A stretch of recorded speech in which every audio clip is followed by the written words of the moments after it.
আমি শুভ্র, সম্প্রতি একটি পুরনো ফ্ল্যাটে উঠেছি, যা শহরের উপকণ্ঠে অবস্থিত। ফ্ল্যাটটি বেশ পুরনো এবং কিছুটা রহস্যময়। প্রথম দিন থেকেই অনুভব করছিলাম কিছু একটা অদ্ভুত ব্যাপার আছে এখানে। রাতের বেলা ফ্ল্যাটের প্রতিটি কোণে যেন একটি ছায়া লুকিয়ে থাকে। দিনের বেলায় সব স্বাভাবিক মনে হলেও রাতে ফ্ল্যাটটি অন্যরকম হয়ে যায়। একদিন হঠাৎ করেই ফ্ল্যাটের একটি দেয়ালে কিছু আলাদা অনুভব করলাম। কৌতূহলী হয়ে দেয়ালটি পরীক্ষা করতে শুরু করলাম। কিছুক্ষণ পর একটি গোপন দরজা খুঁজে পেলাম। দরজাটি দেখতে পুরনো এবং ময়লা জমে গেছে। ভয়ে দ্বিধাগ্রস্ত হলেও সাহস করে দরজাটি খুললাম। দরজা খুলতেই দেখতে পেলাম একটি অন্ধকার ঘর। ঘরের ভেতরে একটি পুরনো চেয়ার, যার উপর একজন বসে আছে। অবাক হয়ে দাঁড়িয়ে রইলাম।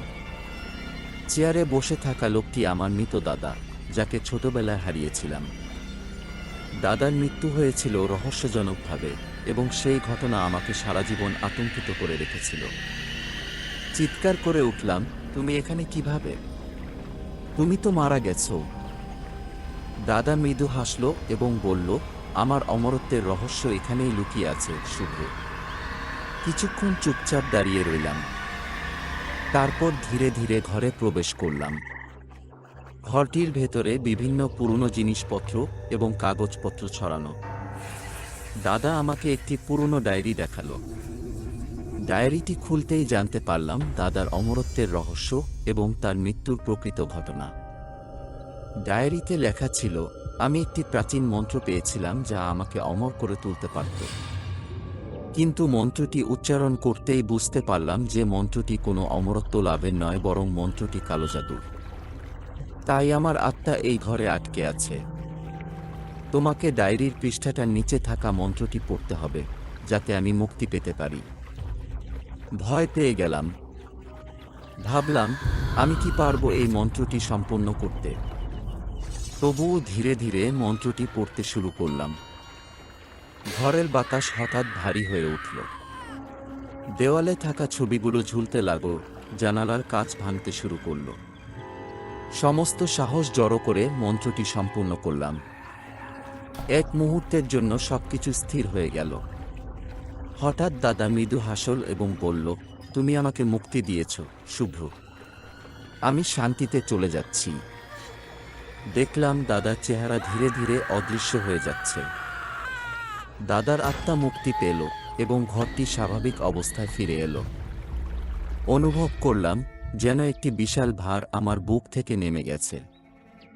দাদার মুক্তির পর ডায়েরিটি নিয়ে বাড়িতে ফিরে এলাম। ডায়েরিটি পড়তে লাগলাম এবং বুঝতে পারলাম দাদার জীবনে ঘটে যাওয়া অনেক ঘটনা। এই ডায়েরি আমার কাছে একটি গুরুত্বপূর্ণ স্মৃতি হয়ে রইল। ডায়েরিটি পড়তে গিয়ে জানলাম দাদা কিভাবে সেই প্রাচীন মন্ত্রটি পেয়েছিলেন। একটি প্রাচীন মন্দিরে গিয়ে দাদা সেই মন্ত্রটি আবিষ্কার করেছিলেন। তিনি বিশ্বাস করেছিলেন যে মন্ত্রটি তাকে অমরত্ব দিতে পারবে। কিন্তু মন্ত্রটি উচ্চারণ করতে গিয়ে একটি ভুল করেছিলেন, যার ফলে তার আত্মা আটকে গিয়েছিল। দাদা লিখেছেন, আমি তোমাকে বিশ্বাস করি, শুভ্র। তুমি মন্ত্রটি ঠিকমতো উচ্চারণ করতে পারবে এবং আমাকে মুক্তি দিতে পারবে। জানলাম দাদা তার আত্মত্যাগ এবং সংগ্রামের মাধ্যমে যে মন্ত্রটি পেয়েছিলেন, তা শুধুমাত্র তার জন্য নয়, বরং আমাদের পরিবারের জন্য ছিল। দাদার ডায়েরিতে অনেক অজানা তথ্য পাওয়া গেল, যা আমাকে আমাদের পারিবারিক ইতিহাস এবং ঐতিহ্যের গভীরতায় নিয়ে গেল। ফ্ল্যাটটি এখন আর তেমন ভীতিকর মনে হয় না। নিজেকে শান্ত এবং পরিপূর্ণ মনে করি। গোপন দরজাটি আমার জীবনে একটি নতুন অধ্যায়ের সূচনা করল। সেই অধ্যায় থেকে শিক্ষা নিয়ে জীবনকে নতুনভাবে দেখার চেষ্টা করলাম। বুঝলাম জীবন রহস্যে পূর্ণ এবং সেই রহস্য উদ্ঘাটনের জন্য সাহস এবং বিশ্বাস প্রয়োজন। এভাবেই আমার জীবনের এক রহস্যময় অধ্যায়ের সমাপ্তি হল। ফ্ল্যাটটির সেই গোপন দরজা এখন আর শুধু একটি দরজা নয়, এটি আমার জীবনের একটি স্মৃতি, যা আমাকে সাহসী এবং দৃঢ় করে তুলেছে। জানলাম জীবনকে ভীতিকর না ভেবে রহস্যময় এবং আকর্ষণীয়ভাবে গ্রহণ করা উচিত। এই অভিজ্ঞতা থেকে অনেক কিছু শিখলাম। দাদার ডায়েরি আমার কাছে একটি মূল্যবান সম্পদ হয়ে রইল। প্রতিদিন ডায়েরিটি পড়তাম এবং নতুন নতুন তথ্য আবিষ্কার করতাম। বুঝলাম দাদার জীবনের প্রতিটি ঘটনা একটি শিক্ষারূপে আমার সামনে আসছে। প্রতিদিন নতুন কিছু শিখতাম এবং আমার জীবনে প্রয়োগ করতাম। ফ্ল্যাটের সেই গোপন দরজা এখন আর গোপন নেই। জানি সেই দরজার পেছনে লুকিয়ে আছে একটি ইতিহাস, একটি রহস্যময় গল্প। সেই ইতিহাস এবং গল্পকে শ্রদ্ধা করি এবং জীবনের প্রতিটি মুহূর্তকে উপভোগ করি।